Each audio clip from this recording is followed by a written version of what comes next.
नमस्कार बच्चों, आप सभी का मेरे चैनल लेट्स लर्न देवभूमि में पूरे दिल से बहुत बहुत स्वागत है। जैसा कि आप सभी जानते हैं, हमारे चैनल पे चल रही है उत्तराखंड सीरीज़, जिसमें वर्तमान में हम बात कर रहे हैं विगत वर्षों के प्रश्नोत्तर। 30 दिन की इस मास्टर क्लास का आज है हमारा 11वां दिन।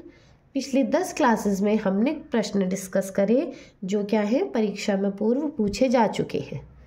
आज 11वीं क्लास में भी वही हमारे विगत वर्षों के ही पूछे हुए प्रश्न हम करेंगे।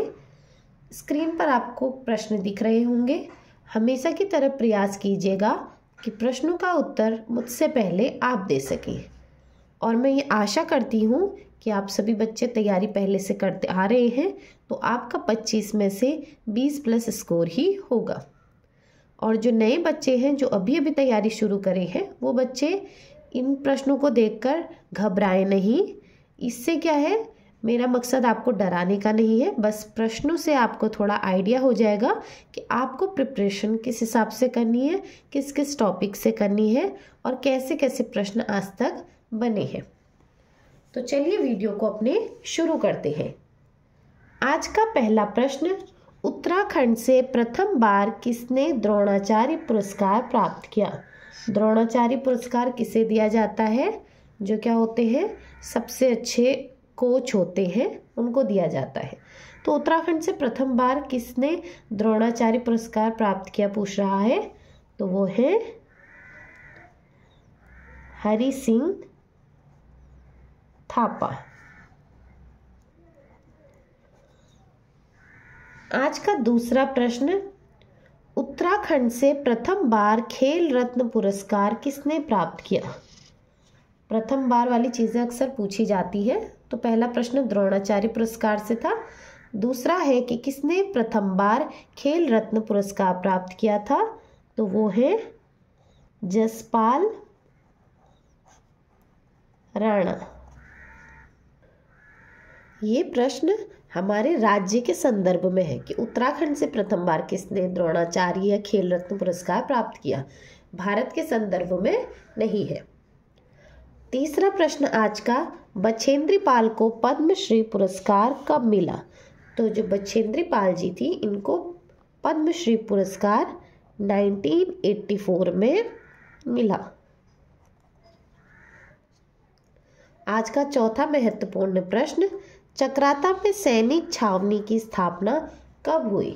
तो चक्राता में जो सैनिक छावनी है, इसकी स्थापना 1869 ईस्वी में हुई थी।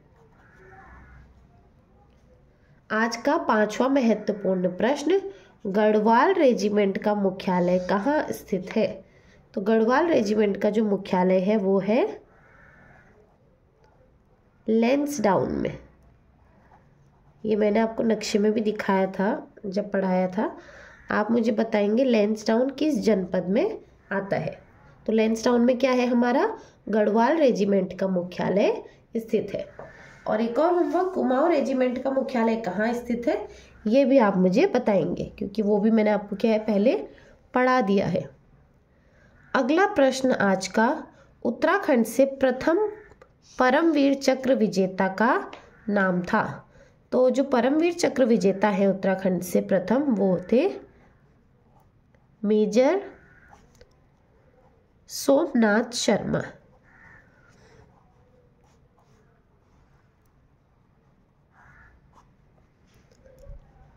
आज का सातवां महत्वपूर्ण प्रश्न, ज्ञानपीठ पुरस्कार पाने वाले राज्य के प्रथम कवि? तो जो ज्ञानपीठ पुरस्कार पाने वाले जो प्रथम कवि हैं उत्तराखंड से, वो थे सुमित्रा नंदन पंत। भाई सुमित्रा नंदन पंत से रिलेटेड काफ़ी प्रश्न पूछे हुए हैं परीक्षा में, वो मैंने आज की वीडियो में कवर कराने की कोशिश करी है कि एक ही टॉपिक से कैसे आपके अलग अलग प्रश्न बने हैं। अगला प्रश्न, 1947 ईस्वी में मरणोपरांत परमवीर चक्र से सम्मानित किए जाने वाले मेजर सोमनाथ शर्मा संबंधित थे। अब यहाँ पे हमने प्रथम परमवीर चक्र विजेता का नाम पूछा, यहाँ प्रश्न में उन्होंने पूछ दिया कि जो मरणोपरांत इनको परमवीर चक्र मिला था मेजर सोमनाथ शर्मा जी को, ये किससे संबंधित थे? ये थे कुमाऊं रेजिमेंट से संबंधित।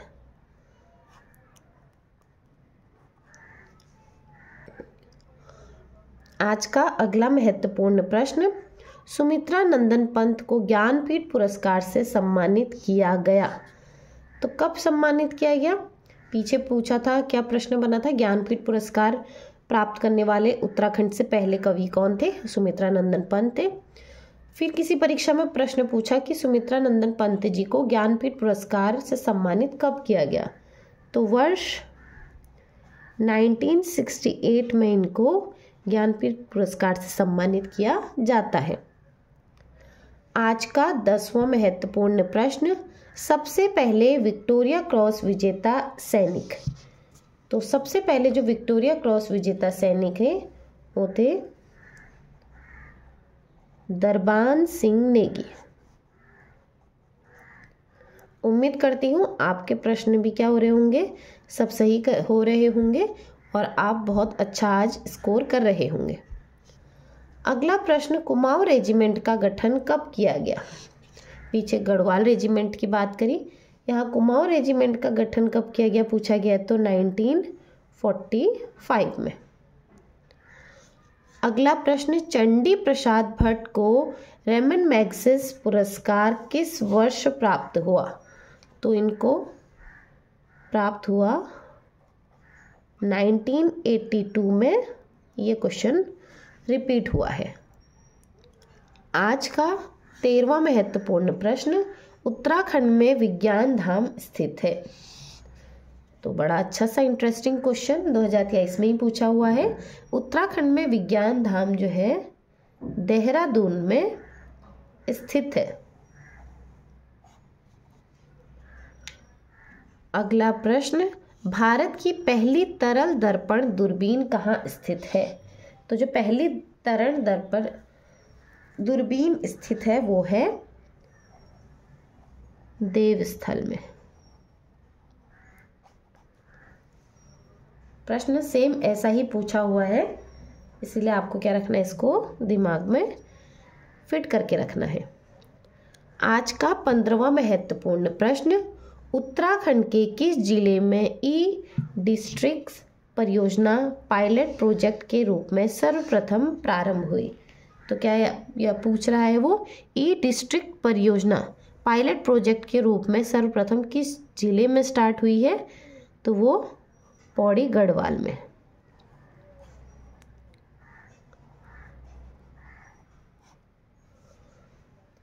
अगला प्रश्न आज का, उत्तराखंड में एक नाली भूमि में कितनी मुट्ठी होती है? ये प्रश्न परीक्षा में पूछा हुआ है, तो इसलिए इसको आप ये नहीं समझेंगे कि ये कैसा प्रश्न है। कोई भी प्रश्न छोटा बड़ा नहीं होता है, या आप सोचो कि ऐसे ऐसे प्रश्न भी पूछे जा रहे हैं। आपको देखो, आपको कितना पता है कि एक नाली में कितना मुट्ठी होता है। आप अपने हिसाब से सोचो कि आप उत्तराखंड में रह रहे हो, आप में से कितनों को इसका उत्तर पता होगा। तो जब ये प्रश्न क्या था, पूछने लायक था, तभी पूछा गया है। तो उत्तराखंड में एक नाली भूमि में 16 मुट्ठी होता है।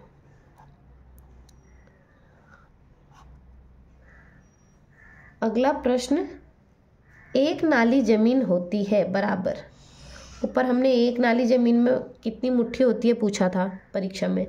एक परीक्षा में पूछा एक नाली में कितनी जमीन होती है, तो ये लगभग 200 वर्ग मीटर होती है। अगर 200 वर्ग मीटर आएगा ऑप्शन में, जैसा कि जिस परीक्षा में आया था वहाँ पे क्लियर 100, 200, 250 ऐसे करके ऑप्शन दे रखे थे। लेकिन अगर वो क्लियर डाटा 200 ना देखे और भी क्लियरिटी से पूछे तो 200.67 वर्ग मीटर होता है एक नाली जमीन। तो अगर 200 ऑप्शन में ना होके ये होगा, तो ये क्योंकि एग्जैक्टली यही होता है, तो उसको लगभग क्या मानते हैं हम, 200 वर्ग मीटर मान लेते हैं। अगला प्रश्न आज का, सुमित्रा नंदन पंत को उनकी किस रचना पर ज्ञानपीठ पुरस्कार प्राप्त हुआ? मैंने कहा था सुमित्रा नंदन पंत जी से कितने बार क्वेश्चन बने हैं। किसी परीक्षा में ज्ञानपीठ पुरस्कार प्राप्तकर्ता के रूप में पूछा, एक परीक्षा में पूछा इनको ज्ञानपीठ पुरस्कार किस वर्ष मिला, किसी परीक्षा में पूछा कि सुमित्रा नंदन पंत जी को उनकी किस रचना के लिए ज्ञानपीठ पुरस्कार प्राप्त हुआ। तो ये मोस्ट इम्पोर्टेंट चिदम्बरा। अब इतने ही क्वेश्चन ही इनसे रिलेटेड प्रश्न जो जहाँ तक मुझे याद है इनका एक पेपर में वो भी पूछा था कि ये किस जनपद से बिलोंग करते हैं। तो आपको सुमित्रा नंदन या जो प्रमुख व्यक्तित्व होते हैं हमारे राज्य के, उन सब के बारे में, उनके जन्म से लेके उनके जीवन की जो शुरुआती कहानी है उससे लेके उनकी पढ़ाई से लेके फिर उन्होंने क्या क्या कार्य किया है और अंत में उनकी कब मृत्यु हुई है, ये सब आपको पता होना चाहिए। इसकी तैयारी आपको करनी होगी क्योंकि परीक्षा में कैसे भी प्रश्न क्या होते हैं, बन सकते हैं। आज का 19वां महत्वपूर्ण प्रश्न, उत्तराखंड गौरव सम्मान की शुरुआत किस वर्ष की गई। तो उत्तराखंड गौरव सम्मान की शुरुआत हमारे राज्य में 2021 में करी गई। आज का 20वां महत्वपूर्ण प्रश्न, सुमन स्मृति ग्रंथ किताब किसके द्वारा लिखी गई। तो सुमन स्मृति ग्रंथ हमारी डॉक्टर भक्त दर्शन के द्वारा लिखी गई। डॉक्टर भक्त दर्शन ने लिखी सुमन स्मृति ग्रंथ। हमारे हो गए हैं 20 प्रश्न अभी तक और काफ़ी बच्चों के 20 में से 20 प्रश्न भी सही हुए होंगे। जिनके मैं पहले भी बोल चुकी हूँ, जिनके प्रश्न सही नहीं जा रहे हैं घबराए नहीं, परीक्षा में बहुत टाइम है, आप अपनी तैयारी करते रहिए। इसी को पढ़ने की ज़रूरत नहीं है, ये पेपर के लास्ट में आप एक रिवीजन कर सकते हैं, वो चीज़ है। बाकी आपको पढ़ना पूरा बुक A to Z है, स्टार्टिंग से लेके एंड तक पूरा पढ़ना पड़ेगा। ये तो मैं सिर्फ अभी वो फ़िलहाल वो करा रही हूँ 30 दिन की मास्टर क्लासेस में जो प्रश्न परीक्षा में पूछे हुए हैं। या अगर किसी बच्चे को लग रहा है कि उसने तैयारी बहुत अच्छी करी है, वो एक बार ये प्लेलिस्ट देखेगा तो उसको समझ में आएगा कि हाँ उनकी जो तैयारी का लेवल है वो कितना अच्छा है और कहाँ किस प्रकार के प्रश्नों में उनको दिक्कत हो रही है, ताकि वो अपना उस टॉपिक को भी स्ट्रॉन्ग कर ले। अगला प्रश्न हमारा, बद्रीदत्त पांडे का संबंध किस समाचार पत्र से है। तो बद्रीदत्त पांडे का जो समाचार पत्र से संबंध है वो है अल्मोड़ा अखबार। अल्मोड़ा अखबार से मैंने पहले आपको पढ़ाया था, प्रश्न पूछा था, कब से स्टार्ट हुआ था ये आप मुझे बताएंगे। अगला प्रश्न, नगाड़े खामोश है नाटक के रचनाकार हैं। तो नगाड़े खामोश है नाटक के जो रचनाकार हैं वो हैं गिरीश तिवारी, जिनको कहते हैं गिरदा। गिरीश तिवारी गिरदा जो है नगाड़े खामोश है नाटक के रचनाकार हैं। अगला प्रश्न, ये क्वेश्चन काफ़ी बार रिपीट हो चुका है, the Chipko movement and people history, ये एक प्रसिद्ध बुक है, ये प्रश्न रिपीट हुए हैं काफ़ी बार। तो the Chipko movement and people's history के जो लेखक हैं वो हैं शेखर पाठक। अगला प्रश्न हमारा, गोरखों ने चमड़े की वस्तुओं पर कर लगाया था जिसे कहा जाता था। तो गोरखाओं के जब अधीन थे उन्होंने क्या करा था, चमड़े की जो भी वस्तुएं थी उन पर क्या किया था, कर लगाया था, यानी कि टैक्स लगाया था। अब वो कर का क्या नाम था, वो था मिझाड़ी, नाम ध्यान रखना है आपको। आज का हमारा आखिरी प्रश्न, उत्तराखंड में प्रथम बार वन पंचायतों का गठन किया गया। तो उत्तराखंड में यानी हमारे राज्य में प्रथम बार वन पंचायतों का गठन 1931 ईस्वी में किया गया। तो इसी के साथ हमारे आज के 25 महत्वपूर्ण प्रश्न यहीं पर समाप्त होते हैं। उम्मीद करती हूँ आपको प्रश्न अच्छे लगे होंगे, इंटरेस्टिंग लगे होंगे।